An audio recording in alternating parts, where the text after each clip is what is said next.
ከፍቶኝ ነው እና ነገ እጋብዛለሁ ምሳ 7 ሰዓት ላይ ልደቴ። አዝናንቶኛል። ልጁ ግን እምነቱ እንግዲህ የእንዳልክ ወንድም ነው። ኑሐሚን ይላል። እንኳን ደህና መጣሽ። እንኳን ደህና ቆያችሁ። እንኳን ደስ አለሽ። ደስ ብሎናል፣ በእውነት ደስ ብሎናል። ወንድ እንኳን ደስ አላችሁ ሁላችሁ። በአንቺ እድሜ በይኩ ዋንጫ ያጣ ነው እውነት ነው። ደህና ነሽ? ጠፍተሻል በጣም። እና መለጠኝ። ተጠመቀች እንዴ? ማን ናት የተጠመቀችው? ኑሐሚን። መልሽ እስኪ። ማለት አልነበርሽም ነው? ዛሬ ነው ቲክቶክ አትጠቀሚም ነው? ገቢ አይቻለቅም። አይ ቲክቶክ እንኳን እጠቀማለሁ ግን አይቻለቅም። እና እግዚአብሔር ይመስገን ደስ ይላል በእውነት።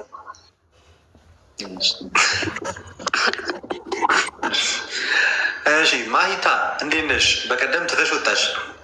ልጅ አልቅሶብሽ ይሁን ወይ አቋርጠሽን አላወኩም። እንዴት ናችሁ? ሰላም ነው? እንዴት ነሽ ማሂ? ሁሉ ሰላም? ደህና ነኝ እግዚአብሔር ይመስገን። እንዴት ናችሁ? እግዚአብሔር ይመስገን ሁሉ ሰላም አለው። አንድለን ላስቴም ያ ልጅ አልቅሳ ነው እና እኔም እንደዛ ገር ያ አሁን ቅድም አይ ቲንክ ዮሐንስ በሱ ሀሳብ ላይ በጠየቀው ጥያቄ ላይ መልስ ልሰጥ ፈልጌ ነበር። የትኛው ሀሳብ ላይ? ስለ ጥምቀት ያወራንበት ወይ ስለ ስራ ያወራንበት ላይ? ኖ ስለ ስራ። አብርሃም ልጁን ይስሐቅን በመስዋዕት አቀረበ ምናምን የሚለው ሀሳብ ላይ ማለት ነው። አሁንም እንዳያረብሽ እንግዲህ ቻሉት። ቲክቶክ ይዘጋል ነገር ነው እንጂ እኛማ ይወዳለን። ኦኬ እሺ። አይ ቲንክ ይህ ሀሳብ ማለት ነው። አሁን ባይብል ምናምን አልያዝኩም፣ ግን በተቻለኝ አቅም ለመመለስ እሞክራለሁ።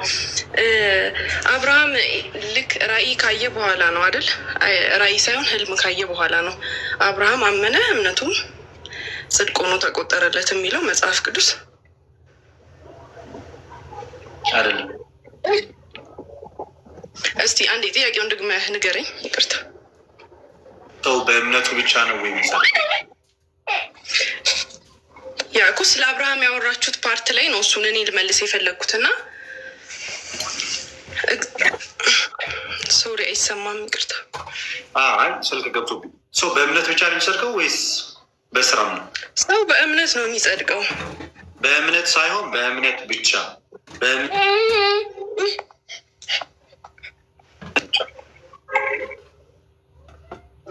ድምፅ ጠፍቶ ነበር፣ ይቅርታ።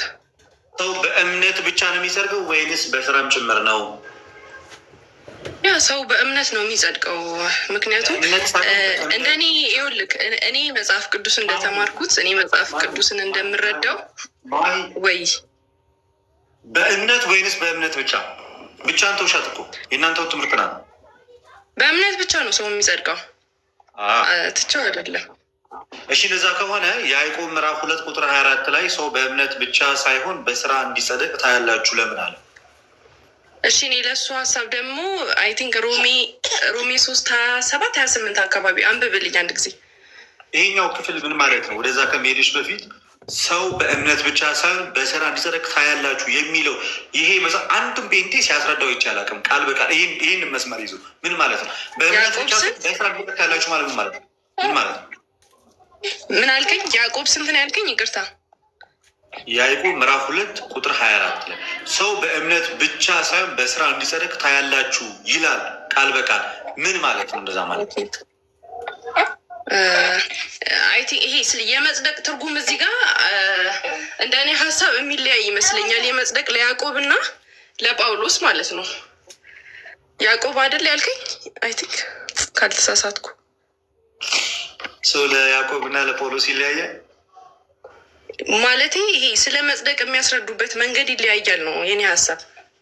የአንቺ የመጽሐፉን ሀሳብ ነው እኮ መጽሐፉን እኔ አንተ አሁን መጽሐፉን የምታብራራልኝ አንተ አንብበህ በተረዳኸው ወይም አስተማሪዎችህ ባስተማሩክ መሰረት ነው አይደል? መጽሐፍ ቅዱስን መሰረት አድርጌ ራሱ ስረዳው እንዳንቺ አልተረዳትም። የጳውሎስ መጽሐፍ ቅዱስን መሰረት አድርገህ ስትረዳው ምንድን ነው የገባክ? ሰው በእምነቱ ብቻ ሳይሆን በስራም እንደሚጸድቅ ነው የገባ። የትኛው ስራ አንተ እግዚአብሔር ፊት ያጸድቃል? መልካም ስራ። መልካም ስራ እኔ እንደሚገባኝ ከሆነ መልካም ስራ ማለት አንተ የጸደቅበት ጽድቅ ኤግዛክትሊ ትርፉ ነገር ነው። ጽድቅ አንተ አሁን የክርስቶስ ልጅ ነህ አይደለ? አይደለም ማንም ትርፍ ነገር አረ ትርፍ ነገር አለ። ትርፍ ነገር ሚንስ ምንድን ነው? የጽድቅህ ትርፍ ነው። የጽድቅህ ትርፍ ነው ማለት ሰው መልካም ይኸውልህ መልካም ነገር ነው። የጽድቅ ትርፍ ደግሞ ምንድን ነው? የጽድቅ ትርፍ ማለት ይሄ አማርኝን ቀጥታ ሳይሆን እኔ በተረዳሁበት መንገድ ከገባህ ተረዳኝ። የጽድቅ ትርፍ ማለት አንተ አሁን በምን ላስረዳ መሰለ? የእግዚአብሔር ልጅ ከሆንክ ሰው ይኸውልህ የእግዚአብሔር ልጅ ከሆነ እንደ እግዚአብሔር ልጅ ነው የሚኖረው። እንደ እግዚአብሔር ልጅ ሚንስ ቸር ነው የሚሆነው፣ ለተቸገሩ ረጂ ነው የሚሆነው፣ ለተቸገሩ ሰጪ ነው የሚሆነው አይደለ? አዛኝ ነው የሚሆነው፣ የታመሙትን የሚረዳ ነው የሚሆነው። ዳትስ ዋይ እኔ እያልኩኝ ያለሁት ሰው ከዳነ ኦር ከጸደቀ ኤቭሪቲንግ የሚያደርጋቸው ነገሮች ሁሉ የተካፈለውን ህይወት ነው የሚያካፍለው። እኔ ደግሞ ሮሜ 3:28 ላይ ማለት ነው ሰው ያለ ህግ ስራ በእምነት እኔ አሁን ስለ ህግ ስራ አይደለም እያወራሁ ያለው ስለ በጎ ስራ ነው። ቆንጂት አሁን እሱ ስራ የሰው ልጆች ድነው ከተቀበሉት መንፈስ አንጻር የሚሰሩት በጎ ስራ ጽድቅ ነው ወይስ አይደለም? ጽድቅ አይደለም። ይህ ፍሬ ነው፣ የህይወት ፍሬ ነው። ጽድቅ አይደለም ሰው ማለት ነው። ይህንን በደንብ እርግጠኛ መሆን ያለብን ነገር እኛ ስራችን የሚያጸድቀን ቢሆን ኖሮ ክርስቶስ ለምን ይመጣል ምድር ላይ? የኔ ሀሳብ ይሄ ነው። አሁን ድርቅ ያለ ክርክር እንዳይሆን የኔ እናንተ ንግግር ማለት ነው። ማይ እኔ ያወራሁት ክርስቶስ ከመምጣቱ ልብ ብለሽ አዳምጪ። በጣም ለ199 ጊዜ ኢትዮጵያ ውስጥ ላሉ ዓለም ላይ ለሚገኙ ጴንጤዎች በጣም ለማስረዳት ሞክሬያለሁ። ክርስቶስ ከመምጣቱ በፊት የምንሰራውን ስራ አይደለም እያወራን ያለን። እሱን አይደለም የጽድቅ ስራ ብለን የምንቆጥረው። እንደዛማ ከሆነ መምጣት አይጠበቅበትም። ሰርተን ምንጸድቅ ከሆነ እኛ እያወራን ያለነው ልጅ ከሆን በኋላ ስለምንኖረው ክርስትና ህይወት ስለ እሱ ነው እያወራን ያለነው። እሱ ህይወት የጽድቅ ህይወት ነው ወይንስ አይደለም? እሱማ ይኸውልህ የጸደቀ ሰው የዳነ ሰው የሚኖረው ህይወት ነው። ይኸውልህ የዳነ ሰው የሚኖረው ህይወት የሚያሳየው ፍሬና ውጤት ነው። ለዚህ ደግሞ እየሰጠው የመጽሐፍ ቅዱስ ህይወት ያጸድቃል ወይስ አያጸድቅም? አያጸድቅም። ኦልሬዲ ጽድቅ ስንት ነው? ጽድቅ ስንት ጊዜ ነው የሚጸደቀው? እስኪ ጽድቅ ስንቴ ነው የሚጸደቀው? አንድ ይሄን ብቻ መልስልኝ። አንዴ ብቻ የሚጸደቅ ጉዳይ አይደለም። ጸድቁ የሰው ልጆች እየሰሩ የሚኖሩት ሁልጊዜም እያደጉ የሚኖሩት ህይወት ነው። ስለዚህ ያዕቆብ ጽድቅ ብሎ የሚያውለው ምኑን ነው? እሺ ታዲያ ስለምንድን ነው እያወራለ? እሺ ይኸውልህ ገላትያን 2:16 ላይ ምን ይላል? ሰው በኢየሱስ ክርስቶስ በማመን እንዲጸድቅ እንጂ በህግ ስራ እንዳልሆነ በህግ ስራ ይጸደቃል። በህግ ስራ ይጸደቃል ብዬሻለሁ። በህግ ስራ ይጸደቃል ብዬሻለሁ ወይ? እኔ ይኸውልህ አሁን የህግ ስራም ሆነ መልካም ስራ ማለት ይኸውልህ መልካም ስራ አንተ መልካም ስራና የህግ ስራ የተለያዩ ሁለት ነገሮች ናቸው እኮ። እሺ ስለ መልካም ስራ ደግሞ ልንገርህ። እሺ መልካም ስራ ይኸውልህ የመጽደቅ ምክንያት ሳይሆን የዳነ የጸደቀ ሰው የሚያሳየው ፍሬ ነው። እኔ እንደማውቀው እኔ እንደምኖረው እኔ እንደተማርኩት ዶክመንተሪ በአንቺ ልክ ላው ፍሬ አለማፍራት ያስቆርጣል አያስቆርጥም? ፍሬ አለማፍራት ያስቆርጣል አያስቆርጥም? ያስቆርጣል። ለምን አያስቆርጥም? ፍሬ አለማፍራት ማለት ልጆች የጽድቅ ፍሬ ባለማፍራታቸው ወደ እሳት ይጣላሉ ማለት ነው ዮሐንስ ይላል። እሺ የጽድቅ ፍሬ ምንድን ነው? የጽድቅ ፍሬ ምንድን ነው?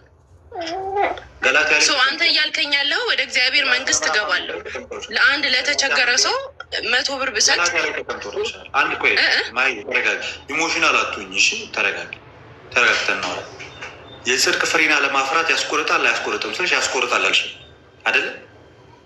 ያ ያስቆርጣል። አለማፍራትም አትችልም እንጂ አለማፍራትም አትችልም። አትችልም እኮ አለማፍራት አትችልም ስል እውነት የክርስቶስን ህይወት አንተ ከተካፈልክ እውነት አንተ የክርስቶስን የጽድቅ ስር ክርስቶስን አምነው ባክ ያደረጉ ሰዎች እኮ አሉ የሉም። አይደለም እኔ ስለ እውነተኛው ህይወት ነው የምነግረው። ያፈሩትማ ይኸውልህ በመጋዝ እስከ መቆረጥ በእሳት እስከ መጠበስ ደርሰዋል አይደል? ሌላ ክርስቶስ አሉ እኮ ባክ ያደረጉ ሰዎች አምነውት ክርስቶስን ተከትሎ ባክ ያደረጉ ሰዎች አሉ። ስቲል ዴይ ሃቭ ቻንስ እኮ ድጋሚ ክርስቶስን ቢያምኑ አይደል እንዴ? በመንፈስ ካሉማ አላቸው ግን ባክ አድርገዋል ነው። እኔማ ከተመለሱ ሰየው። እኔ ዋናው ነገር እኮ እንዲመለሱ ማሳብ። ግን እኔ ጥያቄ ፍሬ ካላፈሩ ይቆረጣሉ አይቆረጡም? ፍሬ ካላፈሩ ይቆረጣሉ። ይኸው ባክ አደረጉም አልከኝ። ወዴት ነው የሚጣሉት? ወዴት ነው የሚጣሉት? ወደ እሳት። ኢፍ ዴይ አር ከሞቱ ነው ወደ እሳት። ኦፍኮርስ በዛው ከቀጠሉ ወደ እሳት ነው የሚጣሉት ወይስ አይደለም? መጽሐፉ የሚናገረው ነው። ፍሬው በእኔ ሆኖ ፍሬ የማያፈራው ቅርንጫፍ ሁሉ ወደ እሳት ይጣላል ይላል። ያ ፍሬ የሚያፈሩትስ ወዴት ይገባል? ፍሬ የሚያፈሩትማ እያልኩ ያለሁት እኮ ማለት ነው። ስማኝ፣ ይገባሉ። የማያፈሩት ወደ እሳት ከተጣሉ ፍሬ የሚያፈሩት ወዴት ነው የሚገቡት? የሚያፈሩት ኦልሬዲ ይኸውልህ አንተ በክርስቶስ አምነህ ስትጸድቅ የት እንደምትይ አንተ አሁን ስታፈራ አክሊል ነው የምታገኘው። ይኸውልህ ዲፍረንስ እኮ ይሄ ነው። ፍሬ የሚያፈሩት ወዴት ነው የሚገቡት? ይኸውልህ ስማ፣ ክርስቶስ ወዳለበት ነው ወደ መንግስተ ሰማያት ነው። ግን ይሄኛው ይኸውልህ ፍሬ አዳምጠኝ፣ አንድ ጊዜ አስጨርሰኝ። አንድ ጊዜ ፍሬ የማያፈሩት ወደ እሳት የሚገቡ ከሆነ ፍሬ የሚያፈሩት ወደ መንግስተ ሰማያት ነው የሚገቡት እያልሽ ነው? ኦፍኮርስ ይገባሉ። አክሊል ይኸውልህ አክሊል ነው የሚያገኙት። አክሊላቸው ነው የሚያስጨምሩት እንጂ ዳይኖ እኮ አይደል እንዴ? እኔ አሁን አውቃለሁ። የት ሁለት የተለያየ ነገር ነው ወይ? አክሊል ሌላ መንግስተ ሰማያት ሌላ ነው። ሁለት የተነጣጠሉ ነገሮች ናቸው። ኖ አይደለም። አሁን ሀሳቤን ወደ ጎን አጠምዝዝብኝ ልደትዬ፣ ልንገርህ አይደለም። ይኸውልህ አሁንም ደግሜ ልንገርህ፣ የሰው ልጅ ማለት ነው የሚጸድቀው ክርስቶስ ኢየሱስ በሰራው ስራ ባመነ ሰዓት ብቻ ነው። ያመነ የተጠመቀ ይድናል፣ ያላመነ ግን አሁን ይፈረድበታል። አስጨርሰኝ አንድ ጊዜ። አሁን ይፈረድበታል ይላል አይደል መጽሐፍ ቅዱስ? ሶ ስታምን የምትሰራው ይኸውልህ የተካፈልከው የክርስቶስን መልካም ስራ ስለሆነ መልካም ነገር ስለሆነ አንተ የምታፈራው ነገር መልካም ነገር ነው። መልካም ነገር ባፈራህ ቁጥር አክሊል ይጨመርልሃል እንጂ ሌላ የምትገባበት ፕላስዋን ምናምን የሚባል የመንግስት ሰማያት ቦታ የለም። ፍሬ አለማፍራት ወዴት ያስገባል? ፍሬ አለማፍራት ያስቆርጣል። ፍሬ ማፍራት አክሊል ያስጨምራል ነው እኔ እያልኩ ያለሁት። አንድ ጥያቄ ልጠይቅሽ። ፍሬ ማፍራት አክሊል ብቻ ነው የሚያስገኙ የሚለው ትምህርት ከየት የመጣ ነው? የቱ ጋር ያለ አክሊል ውስጥ የት ነው የሚቀበሉት? የት ሲገቡ ነው የሚቀበሉት?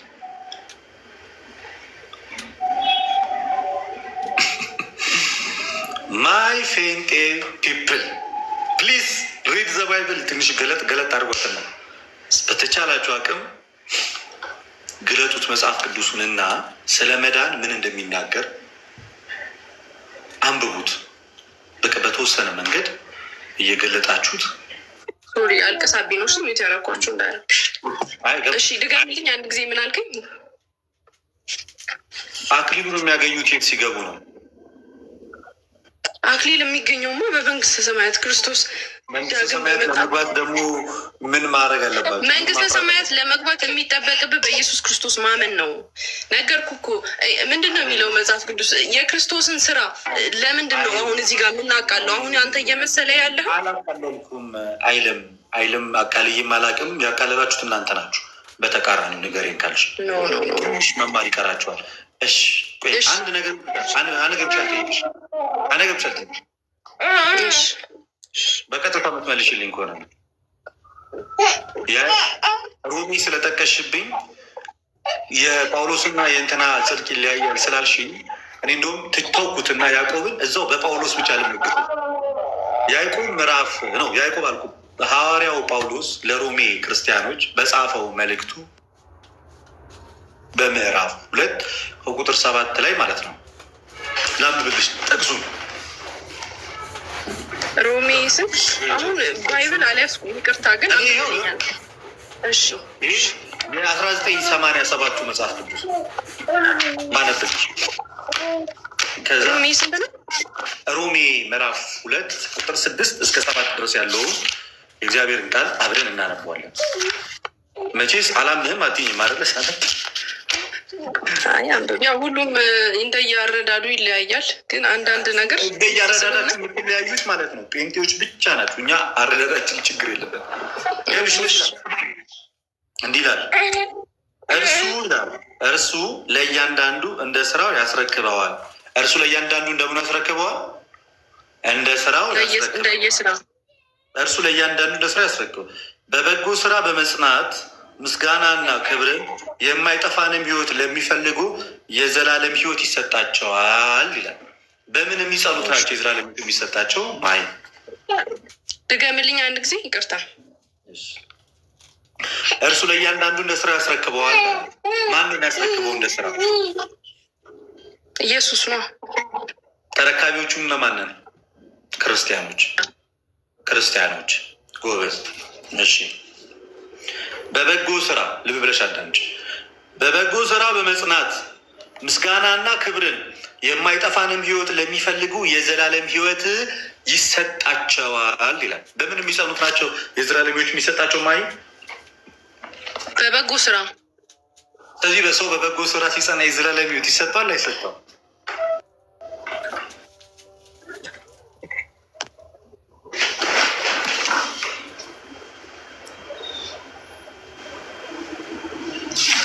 ትንሽ ነገር ልወጣ ጋይስ። እሺ እቺ ብቻ ጨርሽ እወጣለሁ። የሚሄድበት ቦታ ስላለ ማይ ልጇ እያለቀሰባት ነው። ለዛ ይመስለኝ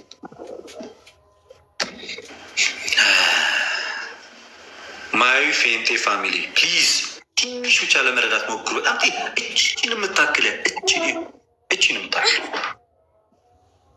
ማይ ኦኬ፣ ወጣች አለች። ኦኬ፣ ትንሽ ብቻ ጥቂት ብቻ ለመረዳት ሞክሩ። ጥቂት ብቻ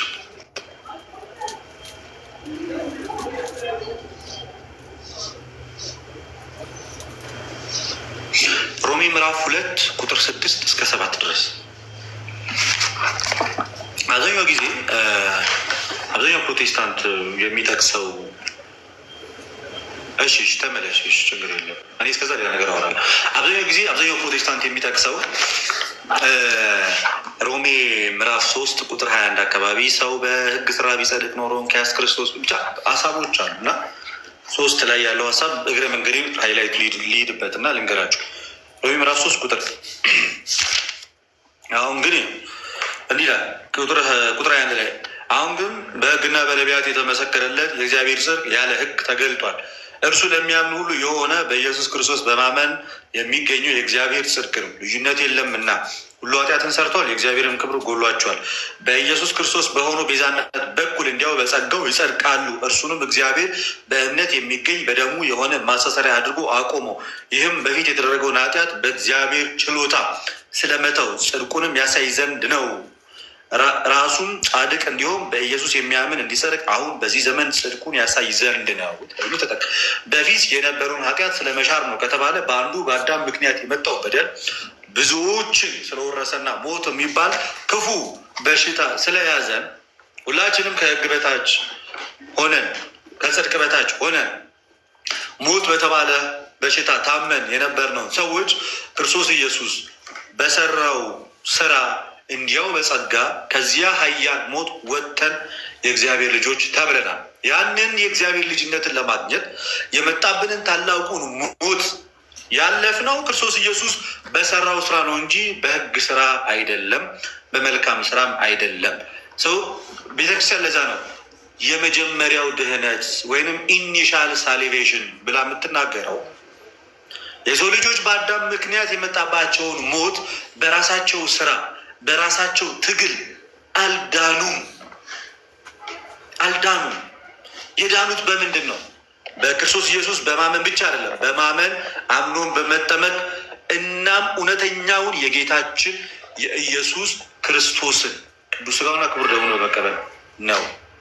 ይሄ ያለ ስራ የተገኘ ጽድቅ ነው እንጂ በስራ የመጣ ጽድቅ አይደለም። ብዙ ጊዜ አብዛኛው ጊዜ ጴንጤዎችን ስጠይቃቸው እንዲህ እናንተ መሰሩ ከሆነ ታዲያ ክርስቶስ ለምን መጣ? መጥቶ ስላዳነን መሰለኝ የምንሰራው። ጳውሎስ ሲናገር ነው ያለ መሰላችሁ ክርስቲያኖች? ሐዋርያው ቅዱስ ጳውሎስ ሲናገር በዚህ በኤፌሶን መልእክቱ ምዕራፍ 2 ከቁጥር 8 ላይ እንደዚህ ያለ ጸጋው በእምነት አድኗቸዋል፣ ይህም የእግዚአብሔር ስጦታ ነው እንጂ ከእናንተ አይደለም ወይንም ከስራ አይደለም ካለ በኋላ ቁጥር 10 ላይ እኛ ፍጥረቱ ነንና እግዚአብሔር አስቀድሞ ያዘጋጀውን መልካሙን ስራ ለማድረግ በክርስቶስ ኢየሱስ ተፈጠርን። ሰው በክርስቶስ ኢየሱስ ዳግም ልጅነትን ያገኘው ከሞት ወደ ህይወት የመጣው ከጨለማ ወደ ብርሃን የመጣው ብርሃናዊ ህይወት እንዲኖር ነው። ያ ህይወት የክርስትና ህይወት ይባላል። ያ ህይወት መጨረሻ ላይ የሰው ልጆች ወደ እግዚአብሔር መንግስት እንዲገቡ ያደርጋቸዋል። አጠቃላይ ይሄ ነው። ለዛ ነው ኦርቶዶክሳውያን ክርስቲያኖች ድነናል ስንል ከሞት ወደ ህይወት ከጨለማ ወደ ብርሃን ያለ ስራችን መጥተናል እያለ እየዳንን ነው ስንል ደግሞ ምንድን ነው? በፍርሃትና በመንቀጥቀጥ ሆናችሁ መዳናችሁ ፈጽሞ እንዳለ ጳውሎስ ፊልጵስዩስ ምዕራፍ 2 ቁጥር 12 ላይ የመዳን ህይወትን እየኖርን ነው። እንድናለን ስንል ደግሞ እርሱ ለእያንዳንዱ እንደ ስራ ያስረክበዋል እንዳለ ጌታ ሁላችን በክርስቶስ ኢየሱስ የፍርድ ወንበር ፊት እንገለጣለን እንዲል 2 ቆሮንቶስ ምዕራፍ 5 ቁጥር 10 ላይ እንድናለን ስንል ጌታ ወደኛ ይመጣል፣ እኛም ወደ እርሱ እንሰበሰባለን፣ እሱም ለእያንዳንዱ እንደ ስራው ይሰጠዋል። ያን እንደ ስራ ራሱ የሚቀበሉ ሰዎች አስቀድሞ በክርስቶስ ኢየሱስ ዳግም የተወለዱ ናቸው እንጂ ዳግም ውለትን ያላገኙ ቢወድቁ ቢፈርጡ ቢነሱ ምንም ቢያደርጉ ለምን እድሜ ዘመናቸውን የሰው እግር እያጠቡ እያዘሉ እያበሉ እያጠጡ ይህ ልጅ ለምሳሌ አይሰርቅም፣ ያበላል፣ ያጠጣል፣ አይሰርቅም። እንዲ ውስጥ የሚሰሩ ሰዎችም አይሰርቅም። ክርስቲያኖች ከሆኑ ግን ይሰርቃል። ጽድቅ የለም። ለምን? ይህ በክርስቶስ ኢየሱስ አምነው የሚሰሩ ስራ አይደለም። ክርስቶስ የሚባለን አምላክ አያውቁም። በልባቸው የተነሳው ግን ለሰዎች መልካም ነገር ያደርጋሉ። ያ አያጸድቅም፣ ሊያጸድቅም አይቻልም። የሚያጸድቀው በክርስቶስ ኢየሱስ አምነው የሚሰሩ ስራ ነው። የሚያጸድቀው በክርስቶስ ኢየሱስ አምነው የሚሰሩ ስራ ነው። ገላትያ ምዕራፍ 5 ላይ እንዳለው ማለት ነው። በክርስቶስ ኢየሱስ በኩል በሱ እምነት በኩል የሚሰራው ስራ ነው የሚያጸድቀው እንጂ ከመሬት ተነስቼ የምሰራው ስራ በጌታ ሳሎን የምሰራው ስራ ጭራሽ አይጸድቅም። አሁን ለምሳሌ ሙስሊሞች ከኛ የተሻለ ህግ ስራን ይሰራሉ፣ አይጸድቁም። ለምን? ክርስቶስ ኢየሱስ የተባለውን አምላክ አያውቁትም። ጴንጤዎችም አይጸድቁም፣ አልጸደቁም። ለምን? እውነተኛይቱ የክርስቶስ ኢየሱስ ቤተክርስቲያን ውስጥ ህብረት አላደረጉም። በክርስቶስ ኢየሱስ አምኖ አልተጠመቁም። በእውነተኛ ጥምቀት የልጅነት ጥምቀትን አላገኙም። ሁለቱም አልጸደቁም። ከሁለቱ የጠራ ትምህርት ያለው ክርስትና ነው። ይህንን ይመስላል። ለማንኛውም ትመቹኛላችሁ። መልካም ጊዜ ይሁንላችሁ። ኑሐሚን ሻይ አትጥፊ፣ ሊዱ ንባ ምናምን እሱ እንደት ደናደር ሊንክና ሼር አድርጉ። ወዳችኋለሁ። ሰላም ሁኑልኝ። ነገም እንደዚሁ ገባላችኋለሁ ላይቭ። አመሰግናለሁ። ሰላም ሁኑ። ማሂ ሌላ ጊዜ ነይ፣ በሰፊዎቹ እንማማራለን። ልደት በቃ ቼክ አድርግና ደውልልኝ። እሺ ደህና ዳሩ። እሺ ደህና ሁኑ። ማሂ ሌላ ጊዜ እንዳትረብኝ ነይ። ልጅሽ ሳይረብሽሽ ተኝተሽ ምናምን በስነ ስርዓት ነው ያለሽ። ደህና ሁኚልኝ። እሺ